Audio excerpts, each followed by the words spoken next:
और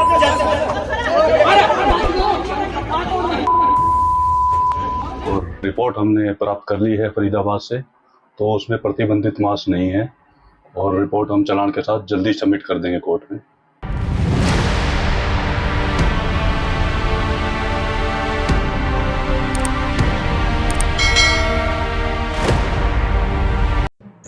धर्म और सांप्रदायिकता के नाम पर किसी को निशाना बनाना कितना जायज है और किसी भी व्यक्ति को सिर्फ शक के बुनियाद पर मार देना कितना उचित है। हरियाणा के चरखी दादरी में जिस युवक की पीट कर हत्या कर दी गई थी, उस मामले में अब बड़ा खुलासा हुआ है। तो दोस्तों नमस्कार, मैं इरशाद अली और आप देख रहे हैं यूपी 76 न्यूज़, खबर हमारी दुनिया तक। बस आपसे एक ही निवेदन है कि चैनल को सब्सक्राइब करके खबर को शेयर जरूर करें। बीते दिनों हरियाणा के चरखी दादरी में एक प्रवासी मजदूर साबिर अली की गौमांस खाने के शक में सरेआम पीट कर हत्या कर दी गई थी।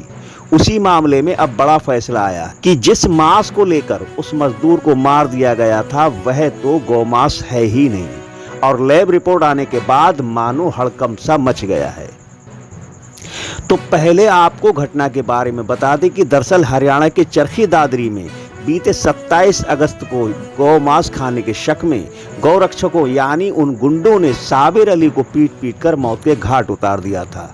जबकि साबिर बहुत ही गरीब था, या यूं कहें वह मजदूर था। कबाड़ा बीन कर या गली मोहल्लों में कबाड़ा खरीद कर अपना भरण पोषण भी करता था। उस साबिर को आखिर इस भीड़ ने या इन गुंडों को मारने की इजाजत किसने दी?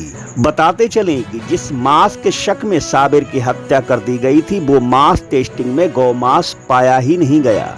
उसकी जांच अब सामने आई है कि वह गौमांस नहीं, भैंस का मांस। रिपोर्ट हमने प्राप्त कर ली है फरीदाबाद से, तो उसमें प्रतिबंधित मांस नहीं है और रिपोर्ट हम चालान के साथ जल्दी सबमिट कर देंगे कोर्ट में। तो इसमें कितनी गिरफ्तारी हो चुकी है, कितने पेंडिंग है? इसमें 10 गिरफ्तारियां हो चुकी है और 6 आरोपियों की गिरफ्तारी बकाया है, जिन्हें शीघ्र गिरफ्तार कर लिया जाएगा। तो ये पूरा क्या मामला था जी, थोड़ा सा संक्षिप्त में बताइए। ये 27 अगस्त को हमें इंफॉर्मेशन मिली थी कि ऐसे कोई झुग्गी झोपड़ियों में जो गोरक्षक हैं, झुग्गी झोपड़ियों में जाकर वो उनसे सवाल जवाब कर रहे हैं कि ये गाय का मांस खाते हैं। इसमें एक व्यक्ति की मृत्यु भी हो गई थी, जिसमें हमने केस रजिस्टर कर लिया था और 10 आरोपियों को तुरंत। बताते चलें कि साबिर की हत्या के बाद ही AIMIM मुखिया असदुद्दीन ओवैसी ने इस मामले पर कई सवाल खड़े किए थे, परंतु उनकी इस चिंता को राजनीतिक मुद्दा बनाकर पेश किया गया। घटना के बाद पुलिस ने 2 नाबालिग सहित 2 लोगों को गिरफ्तार किया था।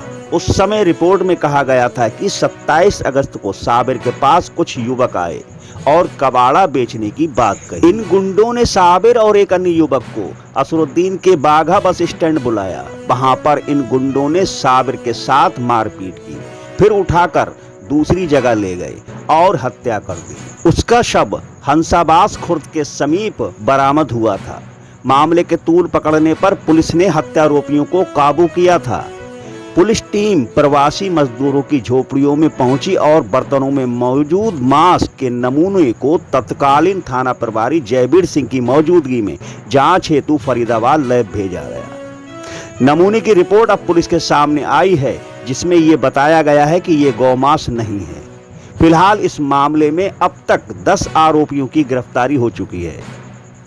बाड़वा DSP भारत भूषण ने बताया कि साबिर हत्याकांड में 10 आरोपियों की गिरफ्तारी की जा चुकी है, जबकि 6 आरोपियों की गिरफ्तारी बाकी है।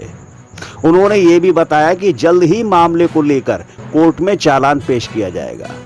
अब सवाल ये उठता है कि जब देश में कानून व्यवस्था है तो इन उपद्रवियों को कानून हाथ में लेने की छूट किसने दी? क्या किसी भी सूरत में ऐसी भीड़, ऐसे उपद्रवियों को माफ किया जा सकता है? क्योंकि इनके द्वारा किए गए कार्य दूसरों के प्रति भी शक पैदा करते हैं। तो अपनी राय हमें कमेंट बॉक्स में कमेंट करके जरूर बताएं और देखते रहें यूपी 76 न्यूज़, क्योंकि खबर हमारी दुनिया तक। और हम जल्द लौटेंगे किसी दूसरी खबर में। तब तक के लिए जय हिंद।